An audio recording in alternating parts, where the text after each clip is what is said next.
Order! Order! You are an incorrigible delinquent at times.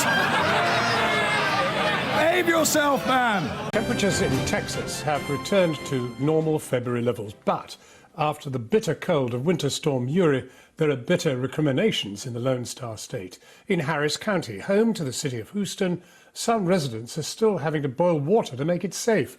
From there, our Washington correspondent, Siobhan Kennedy. They called the fire department, but they can do anything. This is what happened when a family in Houston, Texas, tried to warm themselves round the fire. As outside temperatures plummeted and power cuts left them with no heat or light. The fire started in one house, but the chimney failed and it quickly spread to the neighbors either side.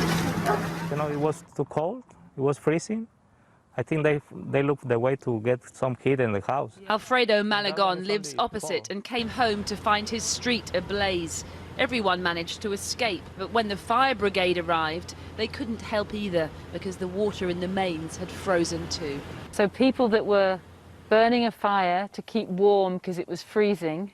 Yeah. Then the house caught on fire, and then because of the cold, they couldn't then get the water out of the ground to stop the fire. Yeah, exactly.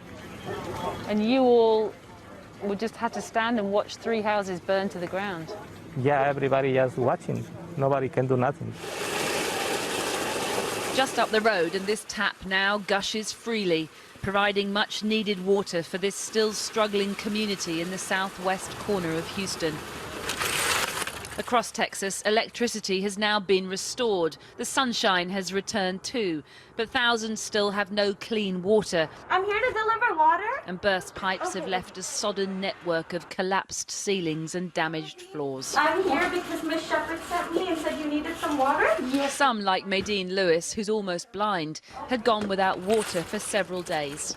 It was cold, cold, cold. How worrying was it for Houston to have weather like this? Most people here have never seen anything like that. You know, and I made it too. A lot of people come here, and a lot of kids and younger people in their 20s or 30s never saw nothing like this. So it was kind of panicky. Come up a little bit more. Come on.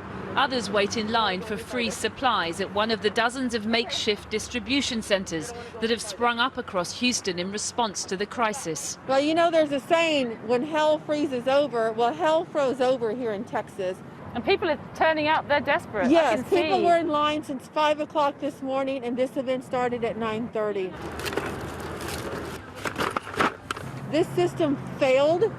It's ridiculous. Texas is energy capital of the world. We have plenty of oil. We are a very rich state. This is unacceptable. She's referring to the decision by Texas to be energy independent. But when the big freeze hit, the system collapsed and the self-proclaimed energy capital of the world was left powerless. Now millions of ordinary Texans are paying the price.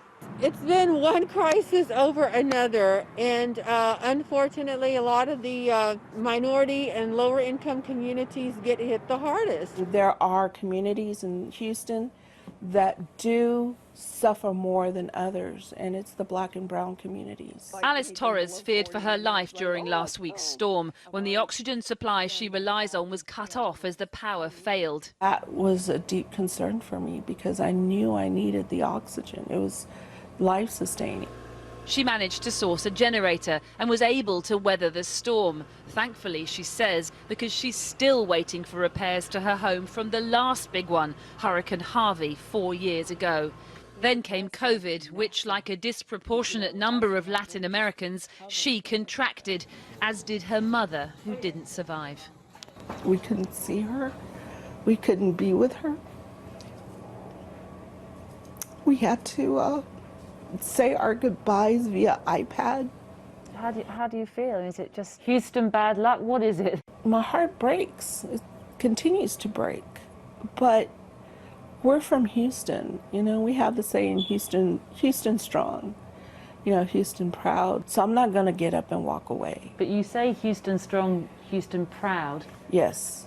Because there's good people here. But do you feel let down by Houston? I feel let down by the politicians. Everyone does. An accident many say was waiting to happen. that the energy system designed to insulate instead isolated Texas, leaving millions cut off and freezing. No heat, no water, and now, for some, no homes either. Siobhan Kennedy reporting.